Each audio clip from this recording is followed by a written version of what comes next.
There is a moment in the series where Jade swallows a talisman with her soup and gains the power of flight, an accident, a child, lifting objects with her mind because of something she ate. That is how casually this show hands out abilities that would break most fictional universes. 12 stones ripped from a demon and scattered across the world. Levitation, immortality, fire, the power to grant life itself. And here is the thing nobody says out loud. They were never equal. Not even close. One of these talismans is so useless in a fight that holding it nearly got a child possessed by a demon. Another is so strong the entire series quietly bends around it, and almost nobody ranks it right. So, weakest to strongest, screen feats only. Number 1 has no beam, no speed, no strength. It never throws a single punch. But first, rules.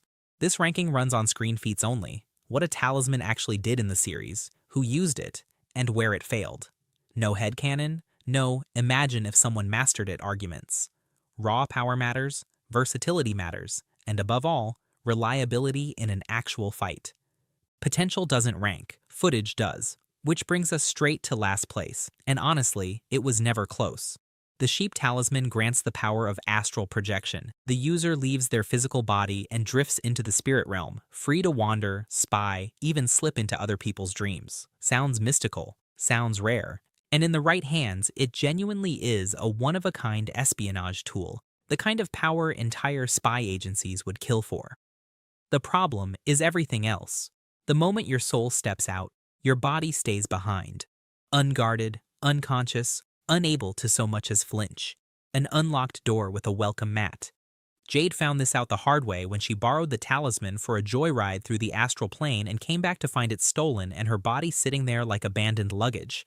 And it gets worse. As the series reveals, the soul entering a body doesn't have to be your own. That is how Shendu, a bodiless demon at the time, walked straight into Jade and wore her like a costume. The talisman's single most terrifying feat on screen belongs to the villain, used against the child holding it. So that is the sheep. A power that works best when pointed at its own user. Elite spy tool. Suicidal battle pick. Dead last. Deserved. One rung up sits a power that sounds like a cheat code. Sounds like. 11th place goes to the talisman that once made the Statue of Liberty disappear. Viper, a professional thief, got her hands on it by accident after a mixed-up heist in a New York museum, and for a while she was living the dream, because the snake talisman grants complete invisibility. Not just the user, but their clothes, the talisman itself, and any object they touch. For stealing things, there is nothing better in the entire set. For fighting, there is almost nothing worse. Invisible is not untouchable. You vanish from sight, and that is the whole trick. No extra strength, no protection, nothing. The Shadowkhan tracked Viper down anyway, and once an enemy starts swinging at the empty air around you, one lucky hit connects, and the magic stops mattering. Jackie had to step in and save her, invisibility and all, which leads nicely into 10th place, because the next talisman happens to be the snake's naturalizer. The pig talisman turns the user's eyes into weapons. Heat beams strong enough to slice through metal, night vision, and, crucially, the ability to see the invisible. Put a pig user against a snake user and the fight is over before it starts. Hawk Fu discovered the talisman inside the hat of a pig statue in a Bavarian chocolate factory, and he loved it. Melting doors, blasting through walls, finally a henchman with real firepower. He still lost. Heat vision travels in a straight line, and a straight line can be dodged, which Jackie did repeatedly until the talisman ended up in section 13. Genuine artillery, wasted on aim. Keep that counter idea in mind though. Matchups decide another ranking later in this list. From here on, the placements actually get arguable. From here, the placements stop being obvious. 9th place goes to the very first talisman Jackie ever found, the one Jade famously swallowed with her soup. The Rooster Talisman grants levitation and telekinesis, flight plus the ability to lift objects with pure thought, and buried in its mechanics is a detail that should terrify everyone on this list. The power scales with the user's willpower. The stronger the mind, the heavier the load. On paper, that is an unlimited ceiling. Someone with monstrous mental discipline could, in theory, lift buildings, stop vehicles mid-air, pin an opponent to the ground without touching them. In practice, nobody ever did. On screen, the rooster lifted furniture, floated a 12-year-old around a room, and occasionally yanked an object across a fight. That is the entire highlight reel. Potential doesn't rank, footage does, and the footage keeps this thing at 9th. One thing worth holding on to, though, paired with another talisman coming up shortly, the rooster unlocks supersonic flight. Remember that. 8th place ends fights. Let's be clear about that first, because the ceiling here is absurd. The monkey talisman turns anyone, or anything, into any animal that exists. Point it, shout the animal's name, done. Your opponent is now a goldfish. The fight is over, no punches thrown, no counters, no appeal. By raw fight-ending potential, this belongs in the top 3. So why 8th? Because the thing is chaos in stone form. It needs a clear line of sight, a pointed finger, and a shouted name, all in the middle of combat. In its debut episode alone, people got turned into rats, yaks, stingrays, and kangaroos, half of it by accident, and Jade ended up living with an actual monkey family. Misfire once and you've transformed your own ally. Or yourself.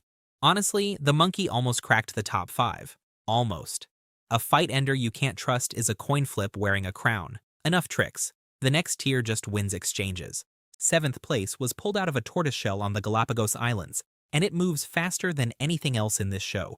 The rabbit talisman grants super speed, flash-level movement, and it extends the effect to anyone the user is carrying. Tohru unlocked it first and crossed entire distances in seconds. Then Jackie tricked it off him, because of course he did. Here is the payoff from earlier. Pair the rabbit with the rooster and the combination unlocks supersonic flight. That duo might be the best combo in the set. But combos are their own category. Judged alone, the rabbit is speed with nothing behind it. No durability, no armor, no protection. You are simply the fastest fragile object in the room, and one wall ends the run. 6th place needs exactly 1 feat to justify itself. Jade, a 12-year-old girl, knocked out Tohru. A child dropped a man the size of a small building with a single hit because the Ox Talisman grants superhuman strength on the level of Shendu himself without his talismans. El Toro Fuerte carried it in his wrestling mask for years and never lost a match. That is what this stone does to a person, and that is the whole pitch. No conditions to trigger, no line of sight, no shouted commands, no clock running down. The strength is simply there, every second, in every exchange. The most honest power on the entire list. Boring, undefeated. Everything ranked from this point forward decides fights before they start. Top 5. From here, every placement costs something. 5th place goes to the talisman that once unturned a man to stone. The horse talisman grants healing and regeneration, and its resume is quietly ridiculous. When the Dark Hand poisoned Jackie and left him slowly petrifying into a statue, one sneeze from Jade triggered the talisman and reversed the entire curse in seconds. It has cured poison, erased injuries, and it doesn't stop at flesh. The horse repairs objects too. A shattered statue, restored. A sinking cruise ship, patched mid-ocean. One stone, functioning as a hospital and a shipyard at the same time. The catch is a single word, reactive. The horse fixes damage. It doesn't prevent any. You still take the hit, feel the hit, and drop from the hit. Only afterward does the magic clean up the mess. 4th place burned a city to prove its point. When the dragon talisman came out of a Hawaiian volcano, it was in Shendu's servant's hands within a minute, and then Valmont decided he liked it too much to hand it over. What followed was a crime lord walking through the city with pure combustion at his fingertips, leveling whatever stood in his way, a divine weapon, and he used it to rob banks. Dream big. The dragon is the only true artillery in the entire set. Raw destructive output nothing else here can match. So put them in a room together. Dragon versus horse. Fireballs versus regeneration. Early on, it's not even a contest. The dragon user erases cover, floods the space with fire, and lands hits the horse can only answer after the fact. But every exchange the horse survives resets the fight to 0, and the dragon has no answer for a target that refuses to stay damaged. A burst war goes to the dragon. A long war goes to the horse. The dragon takes 4th anyway, by a hair, for one simple reason. Fights end faster than bodies heal, and the horse user has to survive long enough for the long game to exist. Fine, it's arguable. That's the point of a top 5. And yet, neither of these stones cracks the top 3, because the top 3 don't win fights. They end the concept of losing. Number 3 gets a slot to itself. It earned it. The dog talisman grants immortality and spiritual rejuvenation. Not long life, not toughness. The user cannot die. Full stop. Blades, falls, fire, age itself, none of it can end the wielder's life while the stone is theirs. In a series full of magic amulets, this is the first one that rewrites the basic rules of a fight. But precision matters here, because the mechanics are stranger than they sound. The dog user still feels every ounce of pain. They can still be knocked out cold, tied up, thrown off a cliff and left in a heap at the bottom. Alive, always. Winning, not necessarily. Invincible is not the same thing as unstoppable, and the show goes out of its way to prove it. It is also constantly confused with the horse, so let's settle that. The horse restores, the dog preserves. One heals damage after it lands, the other guarantees you survive it. Neither does the other's job, which means a user holding both would be functionally a perfect defense. Nobody in the series ever thought to try. Naturally. The Talisman's best feat belongs to the least likely fighter in the cast. Uncle, an elderly antiques dealer, wore it into a full Bavarian brawl and walked out untouched by death itself, complaining the entire time. That image alone justifies third place. So why not first? Picture the dog user against the dragon user. One cannot die. One cannot stop shooting. The fight has no ending, which is exactly the problem. Immortality wins wars of attrition and almost nothing else. You cannot outlive a stolen talisman, a fleeing enemy, or a plan already in motion. Surviving forever is not the same as ever actually winning. If not dying only ranks third, sit with what that means for the last two. Number 2 is the talisman Shendu wanted more than all the others combined. Not the fire, not the strength. This one, the rat talisman, grants the power of animation. Point it at anything lifeless and that thing receives motion, will, something dangerously close to a mind. A statue walks, a machine decides. Stone becomes something that wants. And the series hands us the definitive feat without ever framing it as one. The rat is the stone that turned Shendu himself from a dead statue back into living flesh. It grants life where there was none, the only stone in the set that does. Every other talisman modifies a living user. This one creates. That is not a combat ability, that is a creation ability, and the show mostly used it as a plot key without ever asking what it could really do. The answer is unsettling. A rat user standing in a city is not one fighter. They are an arsenal. Every statue on every corner, every parked car, every crane on every construction site, one touch away from becoming a soldier. The ox gives you the strength of a demon. Wonderful. Now the street itself stands up, the buildings lean in, and the ground you fight on has picked a side. Strength means nothing when the battlefield is on the other team. That is the ceiling. The floor, canonically, is a toy. The Talisman's grand debut involved getting lodged inside a Gnome Cop action figure, which came to life and simply wandered off, while Jackie chased it in a wheelchair and broke his second leg doing it. Both legs, one talisman. The most strategically broken power in the set, and its highlight reel is a runaway doll.